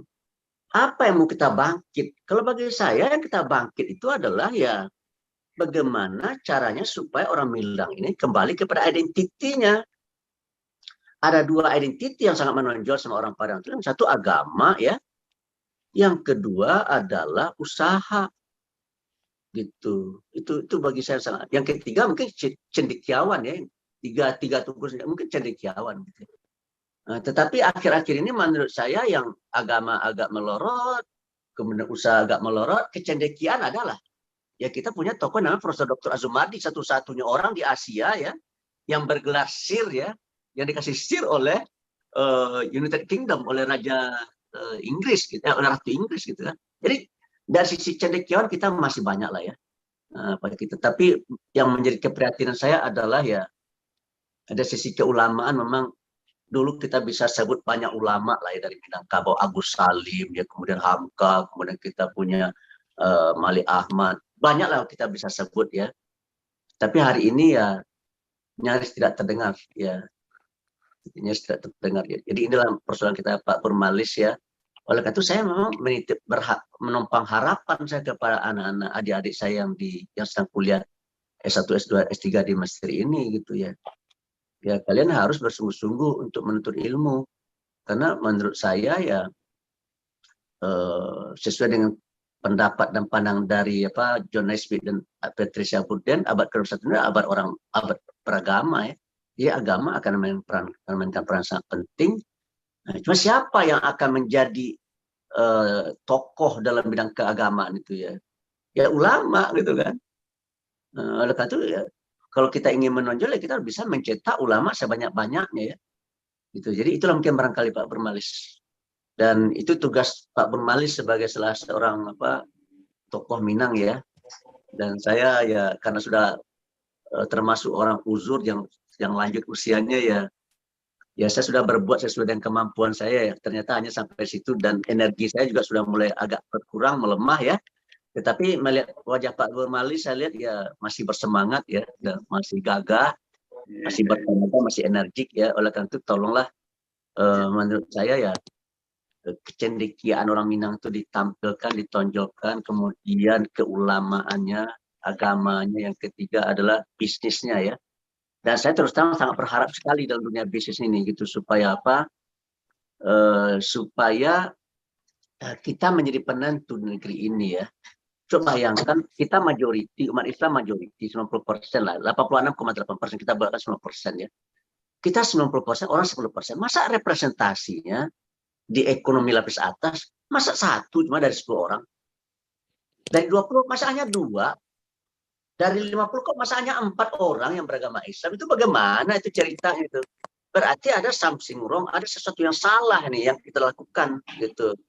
Dan menurut saya dunia pendidikan kita ini ya ikut berkontribusi dalam menciptakan mentalitas yang kita sebut dengan employee mentality. Oleh karena itu bagi saya ya kalau seandainya Pak Purmalis menginginkan ya kita harus hijrah Pak Purmalis. Hijrah dari mana? Dari employee mentality kepada entrepreneurship mentality. Dan di situ letak kelebihan saudara kita, teman-teman kita dari etnis Cina ya. Jadi saya ingin mengakhiri ini ya, meskipun ini hadisnya dhaif ya, dhaif ini, tetapi matanya cukup kuat untuk hari ini ya. Utlubul ilma walau bisin. Bahkan ada yang mengatakan itu bukan hadis lagi, itu bukan hadis ya. Tapi matanya kuat sekali. Utlubul ilma walau bisin. Tuntut ilmu meskipun ke negeri Cina ya. Nah, kita kan orang Padang itu kan pandai berhitung ya. Untuk apa pergi ke Beijing, untuk apa pergi ke Guangzhou, untuk apa pergi ke Hong Kong bagi belajar dalam dunia bisnis. Karena Cinanya sudah ada di Jakarta, sudah ada di di Surabaya, sudah ada di Bandung, yang tidak ada kan di Padang, di Kampung Cina kan banyak juga orang Padang, orang-orang Cina kan gitu ya. Cuma di Pariaman yang nggak ada ya Pak Purmalis ya. Iya. Oleh karena itu belajarlah dengan orang Cina gitu ya. Dalam kesimpulan saya ya, saya rekomendasikan saja lah ya. Mengapa orang Cina kaya menurut Deddy Corbuzier? Coba lah nanti dilihat ya. Mengapa orang Cina kaya di YouTube lihat ya. Deddy Corbuzier dan mengapa orang Cina kaya. Nanti akan ketemu jawabannya. Terima kasih. Wassalamualaikum warahmatullahi wabarakatuh.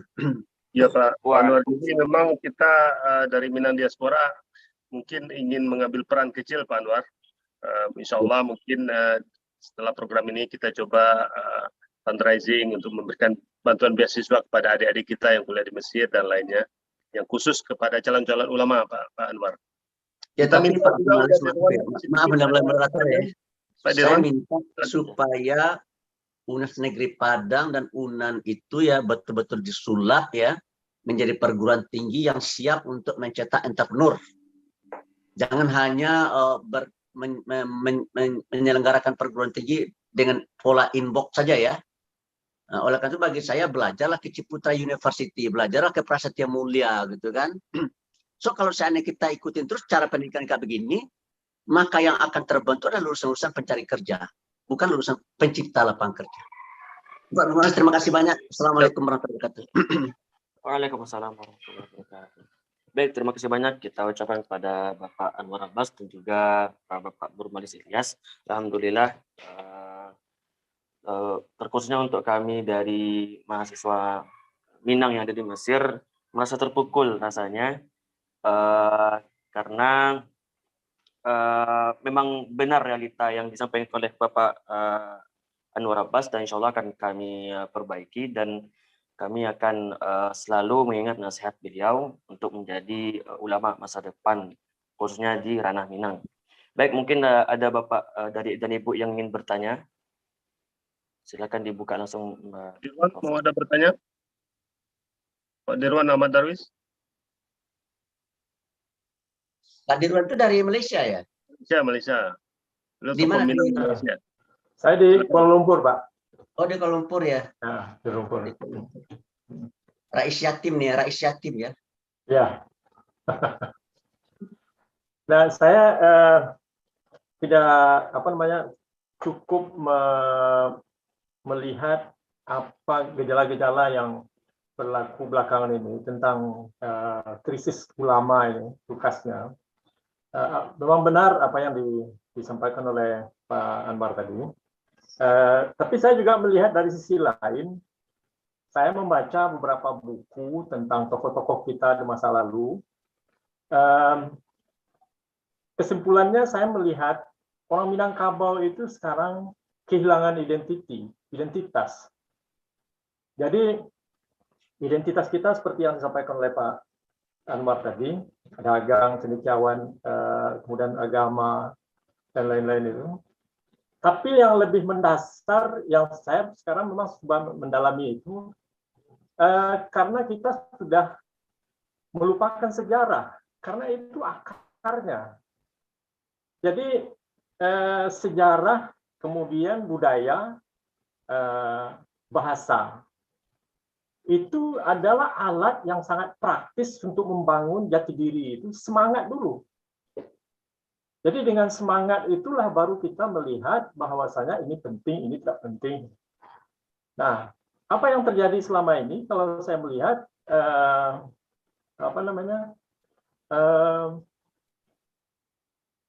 orang Minang itu hanyut, gitu. Hanyut ya. Hanyut. Nah, jadi ada 3 ini saya melihat orang Minang itu, ada yang orang Minang asli, ada ciri-cirinya yang saya tidak akan sampaikan dalam kesempatan ini. Kemudian ada orang Minang yang anyui. Anyui itu bisa juga dikatakan sebagai ya, yang ketiga yang saya lupa tadi, yang kedua itu anyui. Kemudian yang ketiga itu karam atau kejua. Nah, jadi artinya kebanyakan cendekiawan kita sekarang ini, kalau dalam ilmu Islam yang saya baca, saya tidak pakar Islam, Pak. Saya lihat bahwasanya di dalam Islam itu ada 3 ilmu. Ilmu tentang kemanusiaan. Kalau kita melihat sekarang di dalam realitanya kan ada IPS, ada IPA atau sains gitu. Kemudian di dalam Islam IPA itu hablum minal alamin, kemudian di IPS itu hablum minan nas, dan keduanya berintegrasi terpadu menjadi hablum minallah gitu. Nah, kalau dijabarkan sekarang ini kita lebih kepada ilmu minal alamin saja secara umum gitu. Jadi orang-orang berkejar-kejar, para ibu bapak menyekolahkan anak itu supaya bisa masuk ke jurusan IPA. Nanti di kuliah, bangku kuliah juga nanti masuk ke jurusan-jurusan yang lebih ke sains gitu. Sehingga apa yang terjadi? Ilmu-ilmu yang di IPS ini, hablum minan nas ini, tertinggal. Dan di situ ada permainan sebetulnya yang kita melihat di dalam perang kebudayaan itu. Kalau bisa kita ini pada teorinya Huntington segala macam itu. Jadi kesimpulannya kita ini sudah kehilangan dasar berpijak kalau saya melihat dari perspektif yang lebih di pendidikan gitu, Pak.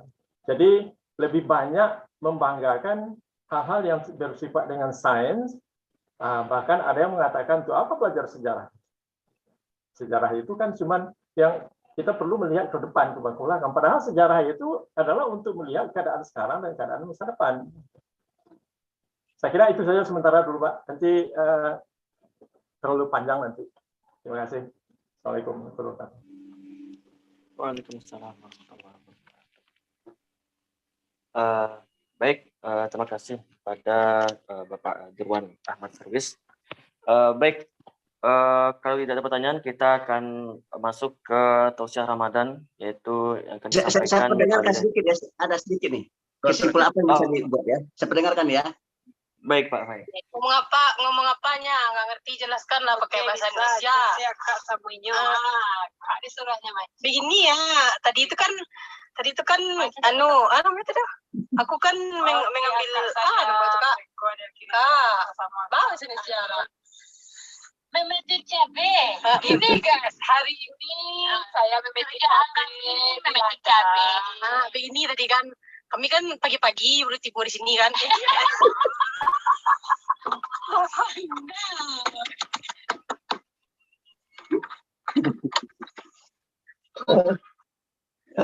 Terdengar nggak? Tidak terdengar ya? Lay, Pak. Itu Pak Burmalis ya. Viral. Ya. Jadi orang Minang itu ya sekarang ini sampai ke kampung-kampung saya itu ya. Ya. Tidak lagi berbahasa Minang dia gitu. Kayak saya sekarang, saya nggak fasih juga kalau ceramah berbahasa Minang, nggak pandai saya. Modal itu tadi bisa sambut ketua kalian tadi bisa berbahasa Minang. Saya nggak pandai saya berbahasa Minang tuh. Nah, cuma yang jadi pertanyaan saya kalau sehari-hari ya dengan apa berbahasa Minang saya gitu kan. Tetapi di kampung saya hari ini ya itu orang berbahasa Indonesia, tapi bahasa Indonesia seperti bahasa Indonesia yang sini. Jadi ada krisis apa ya? Ada mereka mungkin melihat bahwa berbahasa Minang itu tidak lagi berkemajuan gitu ya. Oleh karena itu mereka kalau ingin maju ya berbahasa Indonesia, tapi berbahasa Indonesianya berbahasa Indonesia berbahasa lemak peak gitu ya. Bahasa lemak peak gitu. Bagi saya itu adalah cermin kegalauan orang Minang ya. Cermin kegalauan orang Minang tentang identitinya sendiri. Oleh karena itu bagi saya ya ini juga kritik saya kepada orang Padang, anak orang Padang di Surabaya, di Sulawesi tidak pandai berbahasa Padang, sampai di Kairo pandai berbahasa Padang ya. Nah itu kenapa itu? Ada dari sosiologisnya, dalam lingkungan yang besar terdapat solidaritas yang kecil. Dalam lingkungan yang kecil terdapat solidaritas yang besar. Orang Padang di Kairo kelompok kecil, maka dia ingin memperlihatkan identitinya. Identitinya adalah berbahasa Padang gitu kan. Nah, tapi kalau menurut saya jangan itu yang dilakukan di sana di Mesir itu. Kalau menurut saya ya pelajarlah, bergabunglah dengan orang-orang dari berbagai negara ya. Kemudian seraplah nilainya dan bawalah ke negeri kita. Ambil yang baik, tinggalkan yang buruk di sana. Saya mungkin barangkali terima kasih. Assalamualaikum warahmatullahi wabarakatuh. Baik, waalaikumsalam warahmatullahi wabarakatuh. Baik, Bapak Ibu sekalian, untuk mempersingkat waktu, kita akan masuk ke sesi berikutnya yaitu tausiah Ramadan yang kali ini akan disampaikan langsung oleh Ustadz Haji Abdul Rahman Taufik LC Diplom. Beliau adalah mahasiswa S2 Universitas Al-Azhar Kairo jurusan Fikih Syafi'i. Baik, kepada Ustadz Abdul Rahman Taufik, waktu dan tempat disilakan.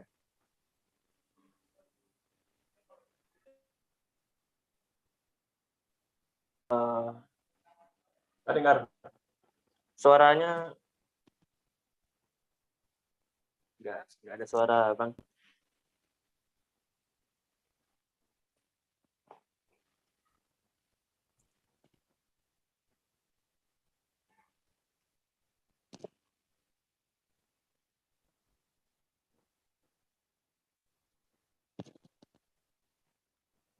Enggak ada suara, Bang. Speakernya mungkin ditukar. Adjust. Coba ditukar. Earphone-nya ditukar.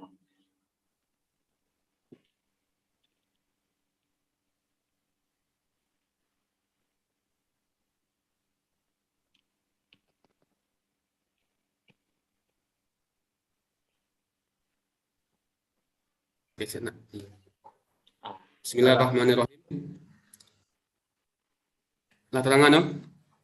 Terang Bang. Lah.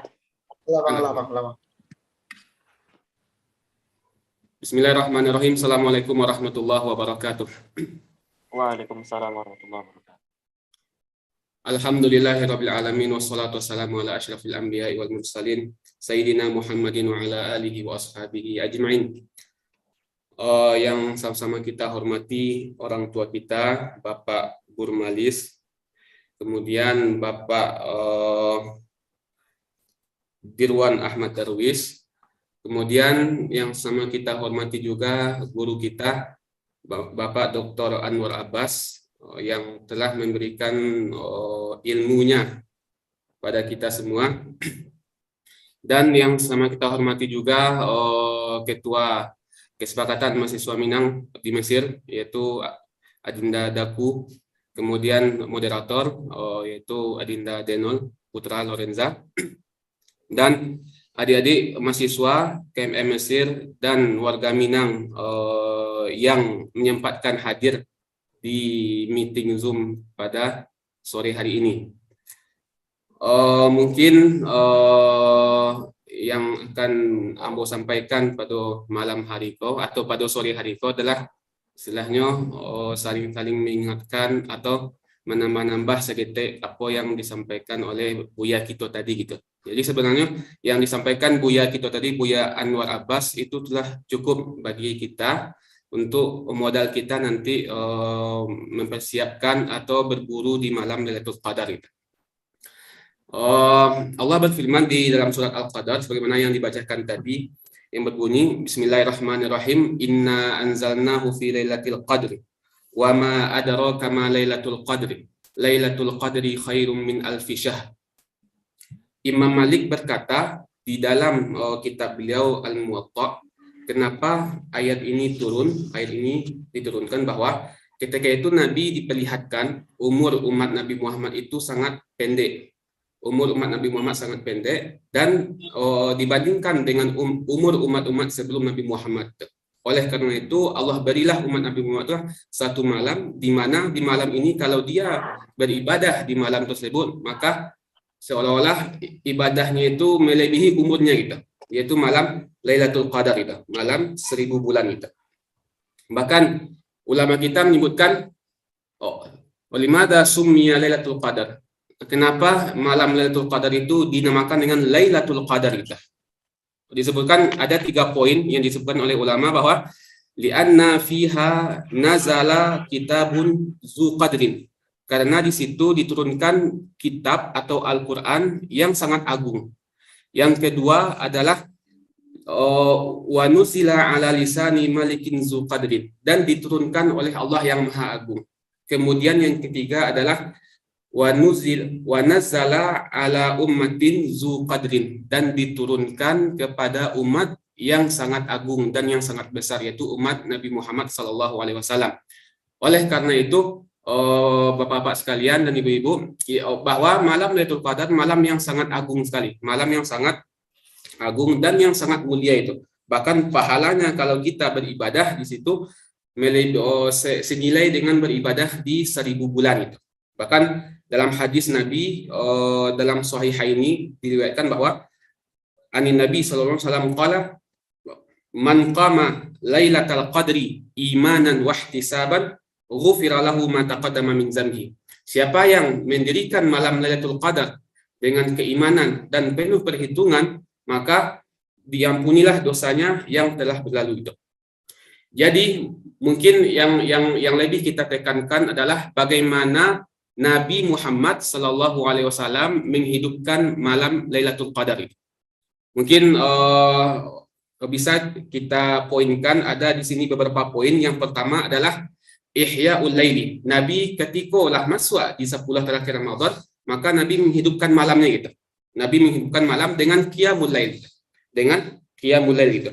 Bahkan diriwayatkan dari hadis Abi Ja'far, anna Nabi sallallahu alaihi wasallam qala man ata alaihi Ramadan sahihan musliman, siapa yang didatangi oleh bulan Ramadan dalam keadaan sehat dan dalam keadaan muslim, kemudian shoma naharahu, kemudian dia berpuasa di siang harinya, wa shalla wirdan min lailihi, kemudian dia salat di malam harinya, wa ghadda basarahu, dan dia menundukkan pandangannya, wa hafiza farjahu, dan menjaga kemaluannya, wa lisanahu wa yadahu, dan dia juga menjaga lidahnya dan menjaga tangannya, wa hafaza ala salatihi fil jamaah, dan dia juga menjaga salat berjamaahnya, wa bakkara ila jumu'atin, dan juga dia cepat di awal waktu pergi ke salat Jumat.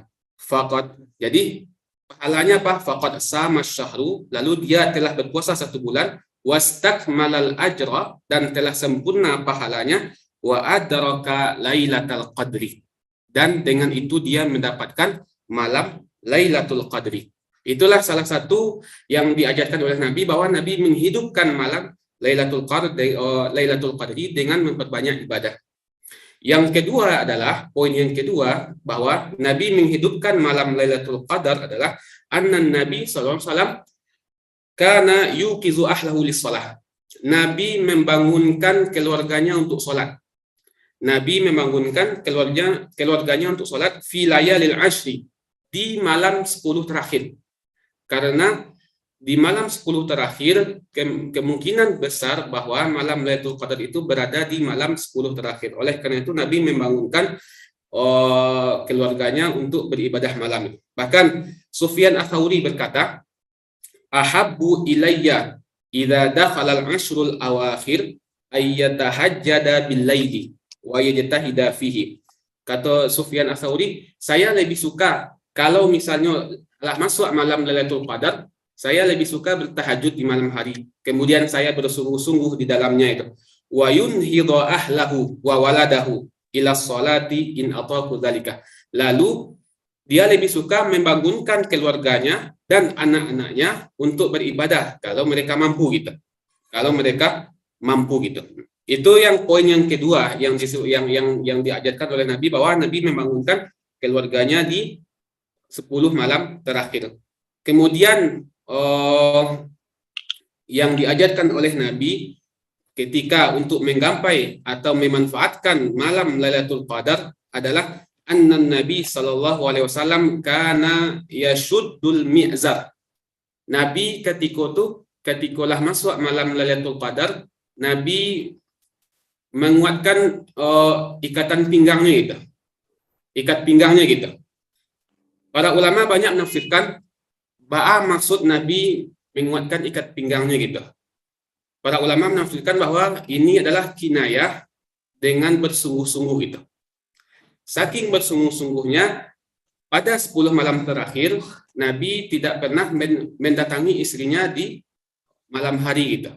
Saking bersungguh-sungguhnya dalam beribadah di malam terakhir itu. Itu menunjukkan bahwa kita dianjurkan, ada satu sunnah yang dianjurkan kalau telah datang malam 10 malam terakhir, bahwa kita dianjurkan untuk beriktikaf di dalam masjid. Oleh karena itu Allah menyebutkan di dalam Al-Qur'an, fal'an wala tubashiruhunna wa antum akifuna fil masajid. Janganlah kalian menggauli istri kalian sedangkan kalian beriktikaf di dalam masjid itu. Ini menunjukkan bahwa orang yang beriktikaf atau orang yang akan mencari malam Lailatul Qadar, maka dia akan menjauhi segala-gala yang bisa menghalangi itu. Di antaranya adalah berhubungan suami istri di malam hari itu. Kemudian selanjutnya adalah beberapa yang disunahkan kita untuk mendapatkan keutamaan malam Lailatul Qadar adalah ketika itu istri Nabi Sayyidah Aisyah radhiyallahu anha bertanya kepada Nabi, perkataan apa atau doa apa atau zikir apa yang disunahkan bagi kita untuk diucapkan apabila telah datang di 10 malam terakhir. Lalu Nabi menjawab, berbanyaklah mengucapkan doa Allahumma innaka afuun karimun tuhibbul afwa fa'fu anna. Allahumma innaka afuun karim. Ya Allah, Engkau yang maha pemaaf, Engkau yang maha mulia, tuhibbul afwa, Engkau menyukai orang yang meminta maaf. Fa'fu anna, maka maafkanlah kami. Guru-guru kami di Al-Azhar mengajarkan bahwa kalau misalnya dianjurkan kita setiap keadaan kita baca doa ini. Awak baca tadi itu. Apakah itu setiap kunut kita, setiap sujud kita di dalam sholat, atau setiap amalan-amalan yang di situ ada doa, maka kita dianjurkan untuk membaca doa Allahumma innaka afuun karim tuhibbul afwa fa'fu anna. Semoga dengan doa yang sering kita ucapkan bertepatan dengan datangnya malam Lailatul Qadar. Kemudian anjuran yang lain adalah ketika kita untuk menggapai malam Lailatul Qadar, kita dianjurkan untuk memperbanyak istighfar. Memperbanyak istighfar kepada Allah Subhanahu wa taala. Oleh karena itu adalah salah satu sebab istighfar, salah satu sebab ampunan yang kita dapatkan itu adalah kita mendapatkan malam Lailatul Qadar gitu. Kita mendapatkan malam Lailatul Qadar. Jangan sampai nanti kalau lah lewat bulan Ramadan atau telah lewat 10 malam terakhir ini kita tidak mendapatkan ampunan atau kita tidak mendapatkan pahala apa-apa itu. Bahkan para ulama kita mengatakan bahwa laisal musabu man faraqal ahbab balil musabu man hurrima thawab. Orang yang mendapat musibah itu adalah orang yang tidak berpisah dengan orang yang dicintainya. Orang yang mendapat musibah itulah bukan orang yang berpisah dengan orang yang dicintainya. Akan tetapi orang yang mendapat musibah adalah orang yang beramal banyak tapi tidak mendapatkan pahala, atau orang yang beramal banyak tapi tidak mendapatkan ampunan dari Allah Subhanahu wa taala. Bapak-bapak, guru kami dan ibu-ibu serta adik-adik yang dirahmati oleh Allah Subhanahu wa taala, mungkin segetek pesan dari kami, mungkin saling mengingatkan bagi kita bahwa sekarang lah memasuki di hari ke-23 dan insya Allah nanti malam akan memasuki ke malam 24. Itu menunjukkan bahwa tidaklah mulai itu bahwa kita akan meninggalkan bulan Ramadan yang penuh berkah, yang penuh ampunan begitu. Para ulama mengajarkan bahwa apabila di akhir-akhir Ramadan mesti ada kekhawatiran yang dirasakan itu. Apakah ibadah yang dilakukan selama ini diterima oleh Allah Subhanahu wa taala atau tidak itu. Oleh karena itu para ulama mengatakan al-khaufu 'alal amali alla yutaqabbala khairun minal amal. Khawatir terhadap amal yang tidak diterima itu lebih baik daripada amalan itu sendiri itu. Oleh karena itu kita manfaatkan hari-hari yang tersisa. Bahkan saya akan mengutip dari kalamnya Ibnu Rajab Al-Hambali di dalam kitab Bilal Lataiful Ma'arif bahwa apabila bulan Ramadan telah hampir habis, maka dan tidak tersisa lagi kecuali hanya sedikit, maka solusinya adalah bagi yang telah berbuat baik sejak awal Ramadan, tetap istiqamah. Kemudian bagi yang merasa kurang dari awal Ramadan, maka berusahalah di hari-hari terakhir. Karena kata ulama, al-amalu bil khitam itu. Karena amalan itu tergantung kepada akhirnya gitu. Kalau akhirnya kita baik, maka itu baik. Kalau tidak, maka itu tidak baik gitu.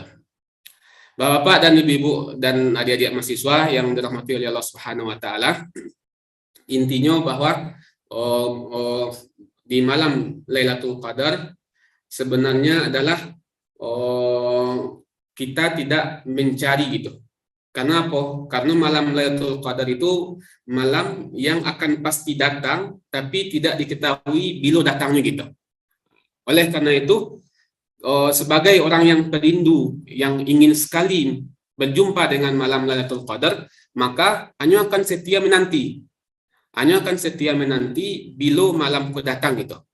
Jawab nama nanti, nya akan menanti dengan ibadahnya, dengan zikirnya, dengan memperbanyak membaca Al-Quran. Sebagaimana kata Buya tadi bahwa kalau misalnya kita berbicara di malam Lailatul Qadar, kita akan teringat langsung kepada Al-Quran. Kita akan teringat langsung kepada Al-Quran. Kenapa? Karena Al-Quran diturunkan di malam Lailatul Qadar. Oleh karena itu kita perbanyak baca Al-Quran, kita khatamkan Al-Quran di malam 10 terakhir kita. Okay. Mungkin sekian dulu yang bisa kamu sampaikan. Semoga yang kita sampaikan terutama buat kamu pribadi bisa sebagai pengingat dan menjadi perubahan buat diri pribadi dan juga buat kita bersama itu. Dan mohon maaf kalau ada yang salah, terutama kepada guru kita Buya Anwar Abbas. Mungkin kalau ada kurang mungkin tolong dipelui Buya. Dan kepada orang tua kita, pada adik-adik mahasiswa tadi itu. Aku qauli hadza astaghfirullah li wa lakum innahu huwal ghafurur rahim. Assalamualaikum warahmatullahi wabarakatuh. Waalaikumsalam warahmatullahi wabarakatuh. Baik, terima kasih pada abangda kita, yaitu Ustadz Abdul Rahman Taufik LC Diplom yang telah menyampaikan materi seputar Ramadan dan Lailatul Qadar. Baik, mungkin dari Bapak, Ibu-Ibu, serta kawan-kawan mahasiswa yang mungkin ingin bertanya, baik bertanya kepada Bapak Anwar Abbas maupun kepada Ustadz Abdurrahman Taufik, silakan bagi ingin bertanya. Baik, Mungkin langsung buka. Ambo ingin bertanya dulu. Ahlan, Bapak. Jadi terkait dengan malam Lailatul Qadar itu, Ambo kembali mengingat masuk PT di Kampung, lalu di surau. Ambo masih merasakan lalu di surau. Mungkin ada dia tidak merasakan itu. Jadi pendidikan surau itu tuh masih mengalami gitu, Ambo. Jadi di dalam 10 Ramadan terakhir itu memang di surau itu dianjurkan untuk beribadah gitu. Nah, lalu kemudian ada yang mengecewakan bahwa malam Lailatul Qadar itu pada saat malam itu Lailatul Qadar itu terjadi, maka air kareh menjadi menjadi es gitu. Kemudian batang kayu rauk salunya. Bermacam-macam lah yang disampaikan waktu itu kepada kami. Nah, lalu kemudian apakah memang pertanyaannya, apakah memang keadaan malam Lailatul Qadar itu memang seperti itu, atau ada terjemahan yang lain dalam bentuk lain yang datang kepada kita mungkin dari segi ibadah dan lain-lain gitu ya. Karena pengalaman masa lalu itu ada seseorang yang betul-betul ingin sekali untuk mendapatkan malam Lailatul Qadar itu. Udah agak tua waktu itu orangnya, tidak usah saya sebutkan. Waktu zaman-zaman saya masih tinggal di Surau itu kecil, itu dia dulu turun ke halaman dalam malam itu, malam agak terang bulan gitu. Tiap sebentar dia merasakan tangannya ke air itu, kan? Kalau karena itu air kok. Atau mungkin yang saya lihat ada yang rauk pohon-pohon itu kan. Jadi kira-kira apakah memang seperti itu atau ada terjemahan lain yang ini kan tentang malam Lailatul Qadar? Terima kasih. Atau mungkin kepada Buya ataupun kepada Adinda Ustaz. Gimana? Terima kasih. Assalamualaikum warahmatullahi wabarakatuh. Alan Maraman, kalau dijawab. Mungkin di situ Ambo ingin menjawab soal SAGT, mungkin nanti ditambahkan oleh Buya Anwar Abbas mungkin yang lebih paham gitu, Pak. Jadi kalau misalnya untuk ciri-ciri ciri-ciri malam Lailatul Qadar, bahkan disebutkan di beberapa hadis bahwa awak tidak dia tahu itu kapan bila malam Lailatul Qadar itu. Tapi ciri-cirinya pun dia tahu gitu kepada Nabi gitu. Bahkan ada guru kami menyebutkan bahwa ada satu riwayat disabdikan bahwa Nabi ketika itu diperlihatkan malam Lailatul Qadar, tapi diperlihatkannya setelah subuh gitu. Setelah subuh. Itu menunjukkan bahwa malam Lailatul Qadar pun tidak diketahui gitu. Tidak diketahui kapanpun gitu. Tapi ada beberapa riwayat yang membaca bahwa di sini disebutkan bahwa kalau malamnya itu terasa saja, siangnya pun tidak terlalu wangi gitu, maka itu pertanda bahwa malam itulah malam Lailatul Qadar itu. Bahkan dalam riwayat pun disebutkan bahwa malam Lailatul Qadar itu lebih kepada malam witir gitu, lebih kepada malam yang witir seperti malam 21, malam 23, malam 25 dan seterusnya gitu. Mungkin kira-kira itu yang bisa saya sampaikan. Mungkin nanti Buya Anwar Abbas mungkin yang lebih bisa menjelaskan tentang ciri-ciri malam Lailatul Qadar itu. Ya. Cukup itu ahli Imam Syafi'i yang membahas. Cukup Pak Rahman. Cukup jawab Pak Rahman. Terima kasih.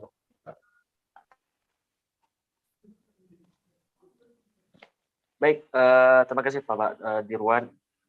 Mungkin dari Bapak Ibu yang lain ada yang ditanyakan? Saya tanya satu, Pak Rahman ini orang mana ini? Bapak? Pak Rahman asli dari mana? Oh, dari Kabupaten Agam, Pak, di Bukit Tinggi. Oh, iya. Dosen Yayan? Dosen UIN? Oh, enggak. Masih mahasiswa baru, Pak, di Mesir S2. Oh, gitu. Beasiswa? Oh, mahasiswa S2 di Al-Azhar. Nah, kemudian juga ikut pelatihan fatwa di Darul Ifta Mesir, Pak. Wih, mantap. Bagus. S2-nya apa? Usul fikih. Ambil jurusan fikih. Oh, bagus. Fikih. Nah, ini ulama ini Pak Burmalis. Ini memang ulama ini yang Mohon Pak. Siap. Jadi Kebetulan Pak, tesis yang Rahman bahas Kiniko tentang kajian fatwa MUI, Pak. lengkap bahnya enggak?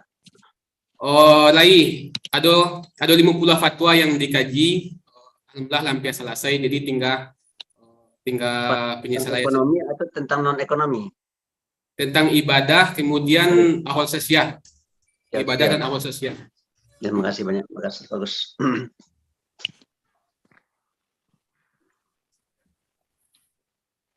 Baik, pada Bapak, Ibu yang ingin bertanya lagi, Ahlan.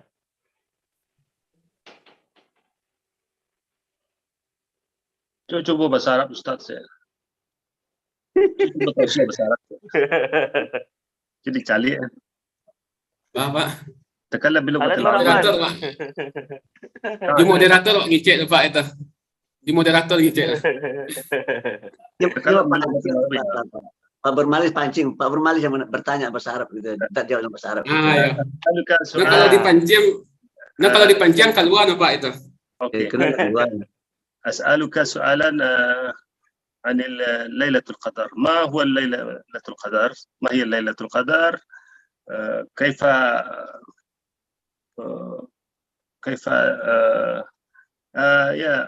ما هو ليلة القدر؟ وهل ليلة القدر خصوصا في شهر رمضان أو بغير شهر رمضان هنا ليلة القدر؟ تفضل يا أستاذ. Jadinya Lailatul Qadar khairun min alfi syahr. Jangan itu jawab aja ya.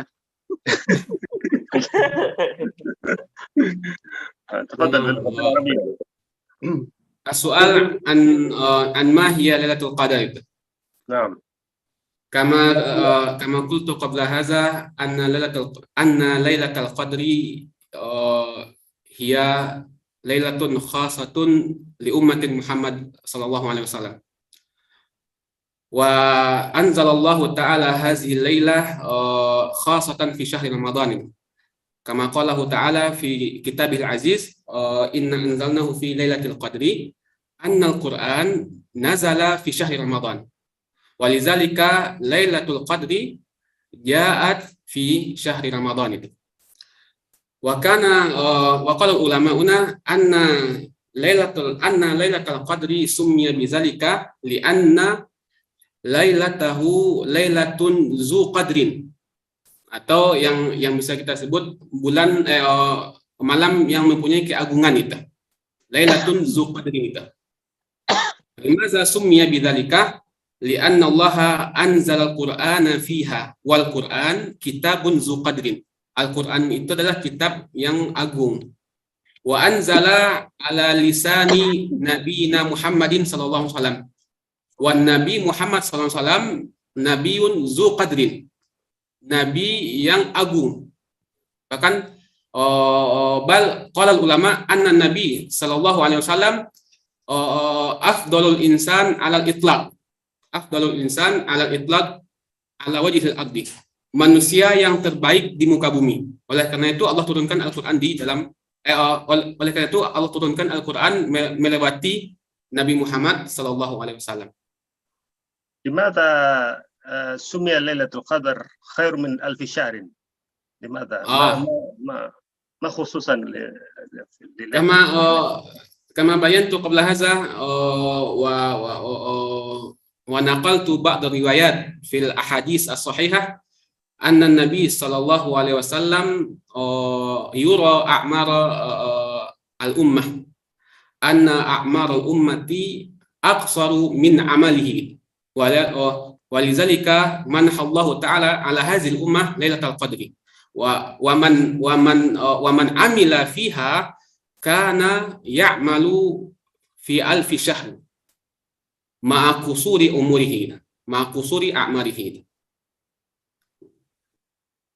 Mumtaz. Syukran. Afwan. Masya Allah. Ala bahasa Arab Pak Anwar. Jadi tidak boleh bahasa Minang, Rai. Bagus. Ya. Nah, Alhamdulillah. Kita juga KMM Mesir mengadakan kursus bahasa Arab atau apa sekali berapa bulan, kan bisa juga tuh Pak Anwar ya. Jadi Zoom ini kan bisa mendekatkan mahasiswa Mesir dengan masyarakat Minang seluruh dunia dengan program-program tausiah dan juga mungkin ya pendidikan bahasa Arab kan bisa aja. Halo Pak. Aja. Ya. Tadi pas Pak Burmalis bertanya rasa ikut MFQ rasanya Pak. Mungkin karena Bapak pernah ikut MFQ ya Pak? Pernah dulu Fahmil Quran, cerdas cermat Al-Quran dulu. Tahun berapa itu Pak? Udah lama. Waktu itu Lulusan MAPK Pak Anwar. Madrasah Aliyah program khusus dulu. Angkatan siapa? Angkatan dua tahun di bawah Pak Gus Rizal, Buya Gus Rizal. Ini jurusan ndak dakwah Pak Anwar. Iya betul. Bukan internasional. Iya betul. Kita dulu ke Mesir Al Azhar cuman sampai ke Italia kuliahnya.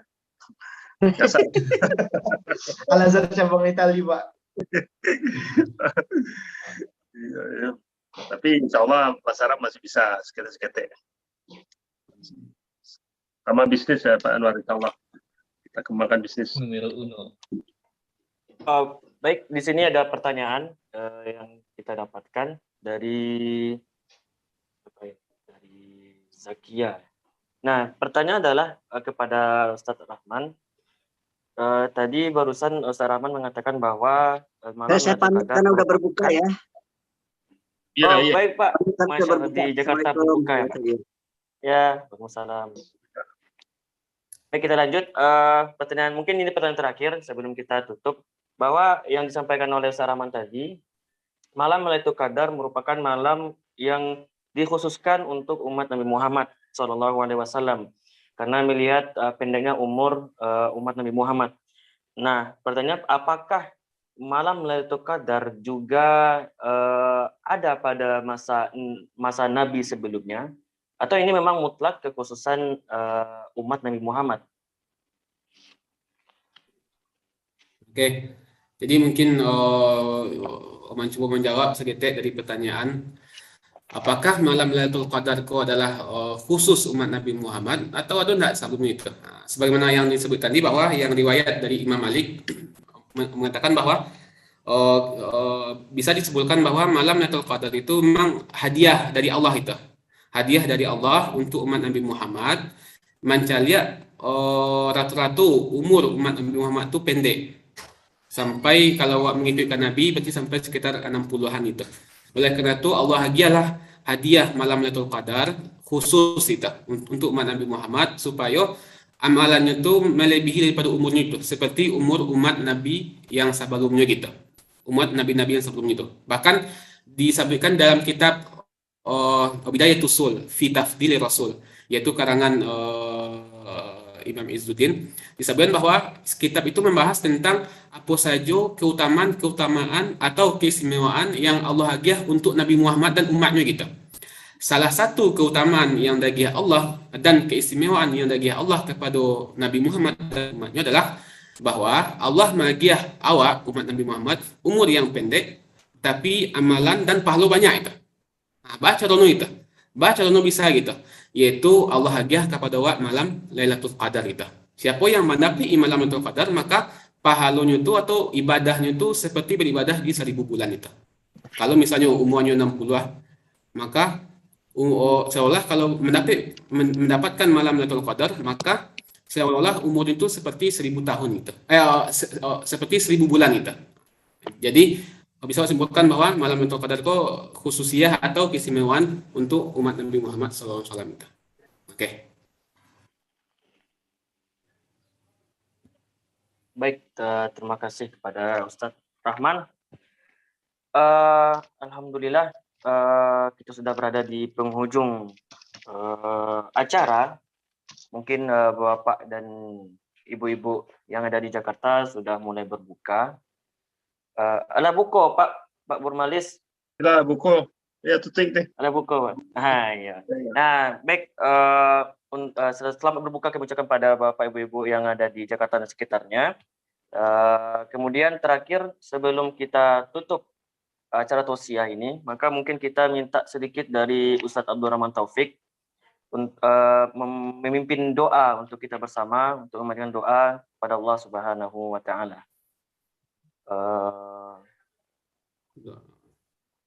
Ya, mungkin Bang Rahman bisa memimpin kita doa. Al-Fatihah, kita niatkan semoga Allah terima semua amal ibadah kita dan Allah lancarkan segala urusan, baik itu orang tua kita, bapak-bapak kita, dan para mahasiswa di Mesir. Ala hazihi niyah, Al-Fatihah.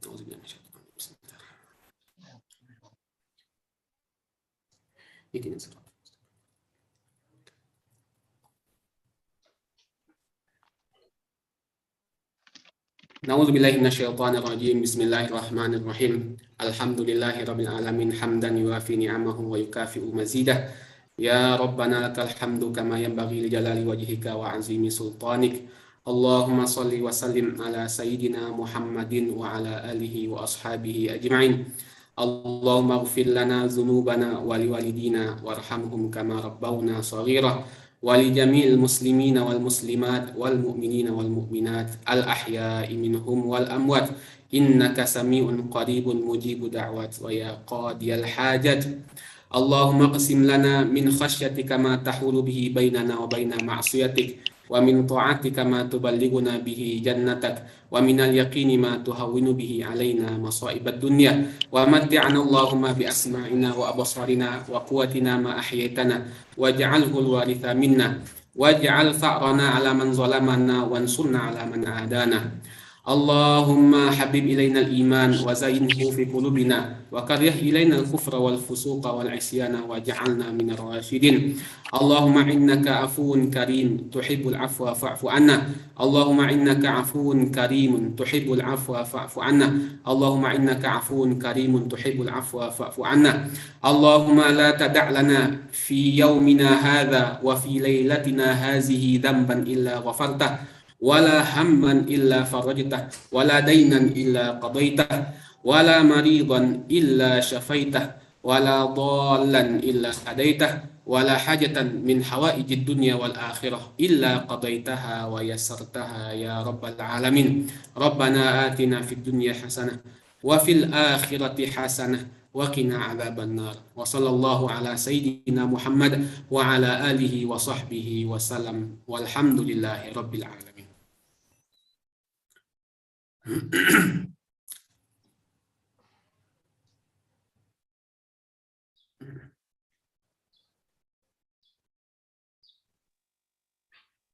Kalau Jembara sudah... sini gini. Tutup, mau tutup. Silakan. Ya. Alhamdulillah di Mesir kini jam 1, Pak.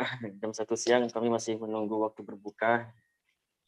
Alhamdulillah waktu berbuka masih lama.